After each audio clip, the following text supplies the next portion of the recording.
वो लोग जिनके दरवाजे खुले होने चाहिए थे, वहां भी हर वक्त के लिए मामला तय हो गए। याद रखें मेरे नबी पाक अलैहिस्सलातु सलाम ने जो तालीमात दी, हजरत उमर बिन अब्दुल अजीज रहमतुल्लाह ताला अलैह, औरत कहती है मैं पहुंच गई, मैंने लोगों से पूछा घर कहाँ है, तो कहा वो जहां बोरी लटक रही है ना बाहर, टाट का पर्दा लगा हुआ है, वो हजरत उमर बिन अब्दुल अजीज का घर है। कहती है मैं दरवाजे पर दस्तक दी, एक औरत ने दरवाजा खोला तो मुझे बीबी जान के अंदर बुलाया।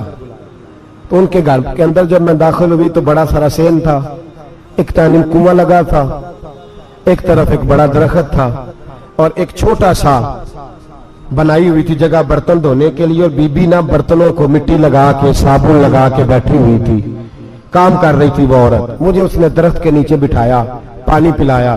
कैसे आई हो? मैंने कहा अमीरुल मोमिनीन से मिलना है। कहने लगी बैठो थोड़ी देर में आ जाते। कहती थोड़ी, मैंने समझा घर की कोई मुलाजमा है, मैं बैठ गई। थोड़ी देर गुजरी, फिर दस्तक हुई, उस बीबी ने उठ के दरवाजा खोला तो जब वो शख्स अंदर आए तो कहने लगी बड़ी देर से बर्तनों को साबुन लगा के बैठी हूं, कहां रह गए थे? कहती है वो साहब कहने लगे बस जरा मसरूफ हो गया था, दौड़े गए, कुएं से पानी निकाला, बीबी को दिया, उसने बर्तन धोए। कहती है फिर थोड़ा सा सिरका और एक रात की रोटी वो लाई, उस शख्स ने खाई। मैंने कहा कि ये दोनों घर के मुलाजम है, मियां बीवी काम करते हैं। जब वो खाना खा चुके तो वो औरत मेरे पास आई, कहने लगी उठ के मिल लो अमीरुल मोमिनीन से। मैंने कहा कौन अमीरुल मोमिनीन? तो कहने लगी कब से तो आए हैं, ये जिसने कुएं से पानी निकाला यही मुसलमानों का अमीर है, और ये जिसने दरख्त के नीचे बैठ के सिरके से रोटी खाई है यही है। ये फरिश्तों की दास्तान नहीं, ये वो लोग हैं। मैं रात को भी कह रहा था एक जगह पे कि ये लोग जो है ना जिनका आप रोज शिकवा करते हैं हुकूमतें बड़ी खराब है, ये कोई नहीं खराब, बिल्कुल खराब नहीं। जितने सियासी लीडर है सारे सही हैं। खराब वो लोग हैं जो इन्हें वोट देकर लीडर बनाते हैं, बिल्कुल खराब नहीं। मैं तो इनके हक में होता जा रहा हूं। नाराज हो गए ना आप लोग? अल्लाह करे तुझी हो जाओ तो अगले इलेक्शन से सियाने भी हो जाओ, आमीन तो कह दे। मैंने कोई मशवरा नहीं देना, इसलिए कि मेरी नजर में कोई ऐसा शख्स नहीं जिसके लिए मैं आपसे कह सकूं कि वोट दे। और हम तो ऐसी बात करें तो कई लोग नाराज होकर चले जाते हैं, लेकिन कोई परवाह नहीं, इसलिए कि ये दीन मेरे नबी पाक का दीन सिर्फ मस्जिद का दीन नहीं। इंशाअल्लाह आइंदा जुम्मे नजरिया पाकिस्तान बयान करूंगा और बताऊंगा कि पाकिस्तान का मतलब क्या, ला इलाहा इल्लल्लाह मुहम्मदुर रसूलुल्लाह सल्लल्लाहु अलैहि वसल्लम। हुजूर का जो कुरान नाफज होगा मस्जिद में, वो कुरान कचहरी में भी नाफज होगा इंशाअल्लाह। और वो कुरान नाफज होने आया है, असेंबलियों में वही कुरान नाफज होगा इंशाअल्लाह। और यही चिराग जलेगा तो रोशनी होगी। बयान करेंगे और डट के बयान करेंगे, आपको बताएंगे।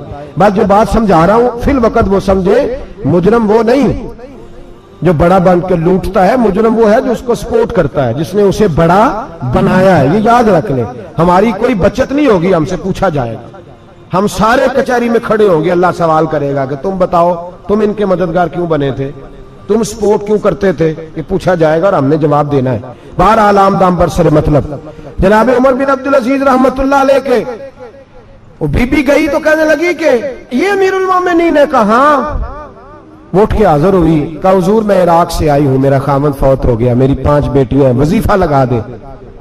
वो बीबी कहती है मेरा दिल था कि ये 3 बच्चियों का 100 दिनार साल का लगा देंगे तो बड़ी बात है। कहती है जब मैं उनके पास गई तो हजरत उमर बिन अब्दुल अजीज को बताया तो वो रोने लग गए और मुझसे माफियां मांगने लगे। मैंने कहा हुजूर आप क्यों माफी मांगते हैं? तो कहने लगे इसलिए माफी मांग रहा हूं कि तू मेरी रियाया में थी और तेरी 5 बच्चियां यतीम थी, तुझे खुद चल के आना पड़ा है। मेरा काम था तेरी खबर लेता, माफ कर दे अल्लाह की रिजा के लिए। उन्होंने वजीफा लिखना शुरू किया तो मेरी एक बच्ची का 1000 दिनार साल का लिखा। मैंने कहा अल्लाह तेरा शुक्र है। फिर दूसरी बच्ची का 1000 लिखा तो मैंने कहा अल्लाह तेरा शुक्र है। तीसरी का 1000, चौथी मैंने कहा शुक्र है। जब चौथी का लिखा तो मैंने कहा अल्लाह आपका इकबाल बुलंद करे, अल्लाह आपको हमेशा इसी तरह फलता फूलता रखे।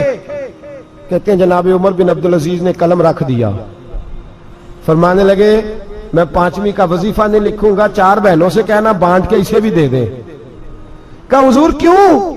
आप फरमाने लगे जब तक तू अल्लाह का शुक्र अदा कर रही थी मैं भी रब से जुड़ा हुआ था और अल्लाह से डर के लिख रहा था। अब तूने मेरी तारीफ की है, अब मेरी जात आ गई है, अब मैं अगर ये वजीफा लिखूंगा तो इससे अल्लाह राजी नहीं होगा, इससे मेरे नफ्स में रिया पैदा होगी। अब मैं 5वीं का नहीं लिखूंगा, जा और जाके इराक के गवर्नर को दे। बीबी कहती है मैं घोड़े पे बैठी और मैं चंद दिनों के बाद इराक पहुंची। जब सवेरे आके मैंने वालिए इराक को रुका दिया तो वो चीख मार के रोया। मैंने कहा क्या हुआ? तो कहने लगा बीबी आज रात को हजरत उमर बिन अब्दुल अजीज का इंतकाल हो गया, फौत हो गए। तो इंतकाल कर गए। कहती मैं भी तड़प के रोई। मैंने कहा मेरी यतीम बच्चियों का क्या बनेगा? तो वो गवर्नर कहने लगा तेरे वजीफे जारी रहेंगे, तुझे मिलते रहेंगे। तो कहने लगी कैसे? कहने लगा मैं अगर तो गवर्नर रहा तो तेरा वजीफा जारी रहेगा, और अगर गवर्नरी से उतर भी गया तो मैं जाती तौर पे मालदार हूं, फिर भी तेरी बच्चियों के माहाना पैसे पहुंचते रहेंगे। मैंने कहा तू क्यों देगा? कहती मैं रो पड़ा। कहने लगा अगर अमीर हजरत उमर बिन अब्दुल अजीज जैसे हो तो फिर अल्लाह गवर्नरों के दिलों में भी रहम डाल दिया करता है, फिर मेरे जैसे लोगों को भी वो बदल देता है। हजरत उमर बिन अब्दुल अजीज घर आए, 3 बेटियां थी। एक को आवाज दी, वो आई तो उसने मुंह पे हाथ रखा है। दूसरी को आवाज दी, वो आई तो मुंह पे हाथ रखा है। तीसरी को आवाज दी तो मुंह पे हाथ रखा है। आपने अपनी बीवी से कहा कि ये बच्चियां मुंह पे हाथ क्यों तीनों ने रखा हुआ, क्या बात है? तो बीबी रो पड़ी। कहने लगी 4 दिन हो गए मेरी बेटियां प्यास से रोटी खा रही हैं, 4 दिन हो गए। उनके मुंह से बदबू आती है, इसलिए वो आपके सामने आती हैं तो मुंह पे हाथ रख लेती हैं 4 दिनों से। बीबी रो रही है। हजरत उमर जलाल में आ गए। आप फरमाने लगे तू ये रो रही है, तू रोई है, तूने मेरे घर में रह के अल्लाह की नाशुक्री की है, तू शुक्र अदा नहीं करती कि 3 वक्त प्याज और रोटी तुझे घर की 4 दीवारी के अंदर मिल जाता? रो रही है। और मैं आ मेरे साथ बाहर निकल, तुझे वो लोग दिखाऊं जो झोपड़ियों में रहते हैं और मांग के खाते हैं। आ तुझे दिखाऊं। इतनी नाशुक्री कि घर के अंदर प्याज पहुंच रहा है, रोटी पहुंच रही है, और तू कहती है मेरी बेटियां प्याज से खाती हैं, शुक्र कर फाके नहीं काटने पड़े। फिर अगले लफ्ज कहे तो रो पड़े। फरमाने लगे मैंने तो मुस्तफा के वो हालात भी सुने हैं जिसमें कई दिन बीबी फातिमा ने फाके किए। तू घर के अंदर प्याज पहुंच रहा है, तो अभी भी सादगी, आजिज़ी और कनात नेमत थी इन लोगों की। हमारे यहाँ रोज शिकवा है, किस बात का? गाड़ी कोई नहीं। रोज रोना है, किस बात का? बंगला कोई नहीं। रोज रोना है, किस बात का? बैंक बैलेंस कोई नहीं। 10 जोड़े क्यों नहीं ईद पे आए? और ये सिर्फ औरतों का मसला नहीं, हमारे अंदर भी ये बात बदर्जे औला।